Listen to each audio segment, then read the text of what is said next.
നമസ്കാരം, പ്രവാസി മലയാളിയിലേക്ക് സ്വാഗതം. 20 രാജ്യങ്ങളിൽ നിന്നുള്ള വിദേശികൾക്ക് സൗദി അറേബ്യയിലേക്ക് വിലക്കേർപ്പെടുത്തിയതിന് പിന്നാലെ നിരവധി പേരാണ് വിവിധ രാജ്യങ്ങളിലായി കുടുങ്ങിയിരിക്കുന്നത്. പ്രത്യേകിച്ച് ട്രാൻസിറ്റ് വഴി ദുബായിലെത്തി ക്വാറന്റൈനിൽ കഴിയുന്ന പ്രവാസികൾ ആകെ തകർന്ന അവസ്ഥയിലാണ്. യുഎഇയിൽ നിന്നുള്ള യാത്രക്കാർക്കും സൗദി അറേബ്യ അപ്രതീക്ഷിത വിലക്ക് പ്രഖ്യാപിച്ചതോടെ നൂറുകണക്കിന് മലയാളികളും മറ്റ് രാജ്യക്കാരും കുടുങ്ങിയിരിക്കുന്നു. ഇന്ത്യയിൽ നിന്ന് സൗദിയിലേക്ക് നേരിട്ട് യാത്രാ വിലക്കുള്ളതിനാൽ തന്നെ യുഎഇ വഴി യാത്ര ചെയ്യാനെത്തിയവരാണ് ഇത്തരത്തിൽ ദുരിതത്തിലായത്.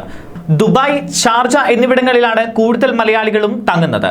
റോഡ് മാർഗം പോകാൻ ശ്രമിച്ചവരെ അതിർത്തിയിൽ തടയുകയും ചെയ്തു. എന്നുവരെയാണ് യാത്രാവിലക്ക് എന്ന് വ്യക്തമാകാത്തതിനാൽ ഇവർ അനിശ്ചിതാവസ്ഥയിലാണ്.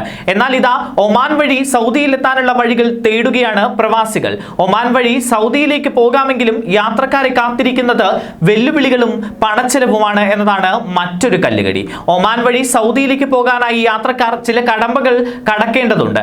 നിലവിൽ ഒമാൻ സൗദിയുടെ ഗ്രീൻ പട്ടികയിലുള്ള രാജ്യമാണ്.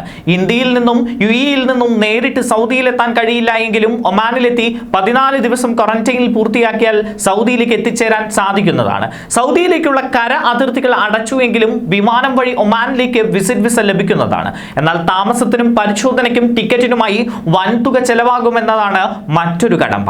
ഈ സാധ്യത പ്രയോജനപ്പെടുത്തി നിരവധി പേരാണ് പോകാൻ താല്പര്യപ്പെടുന്നത് എന്ന് ട്രാവൽ രംഗത്തുള്ളവർ പറയുന്നു. എന്നാൽ നിരവധി പേർ ഒമാനിൽ കുടുങ്ങിക്കിടക്കുന്നതിനാലും യാത്രാ പ്രോട്ടോക്കോളുകൾ ഇടയ്ക്ക് മാറുന്നതിനാലും ഒമാൻ വഴിയുള്ള സൗദി യാത്രയും എത്ര കാലത്തേക്ക് സാധ്യമാകുമെന്ന കാര്യത്തിൽ ആശങ്ക നിലനിൽക്കുന്നുണ്ട്.